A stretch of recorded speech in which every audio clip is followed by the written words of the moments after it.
തിരുവനന്തപുരം മംഗലപുരത്ത് ഭിന്നശേഷിക്കാരിയായ വയോധികയെ കൊലപ്പെടുത്തിയ സംഭവത്തിൽ പ്രതി പിടിയിൽ. പോത്തൻകോട് സ്വദേശി തൗഫീഖിനെയാണ് പോലീസ് പിടികൂടിയത്.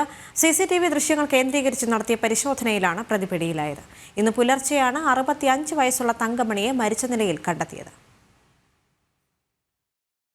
അസ്വാഭാവിക മരണത്തിന് കേസെടുത്ത മംഗലപുരം പോലീസ് പരിസരത്തെ CCTV ദൃശ്യങ്ങൾ കേന്ദ്രീകരിച്ച് നടത്തിയ അന്വേഷണത്തിലാണ് പ്രതി പിടിയിലായത്. പോത്തൻകോട് സ്വദേശിയായ തൗഫീഖിനെ പോലീസ് അറസ്റ്റ് ചെയ്തു. തുടർന്ന് നടത്തിയ ചോദ്യം ചെയ്യലിൽ പ്രതി കുറ്റം സമ്മതിച്ചു. മോഷണ ശ്രമത്തിനിടയിൽ നടന്ന കൊലപാതകമാണെന്നാണ് പ്രാഥമിക നിഗമനം.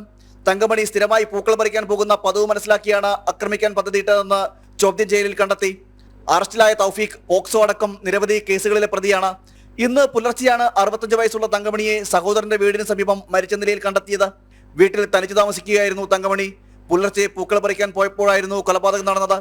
തങ്കമണിയുടെ സഹോദരിയാണ് മൃതദേഹം ആദ്യം കണ്ടത്.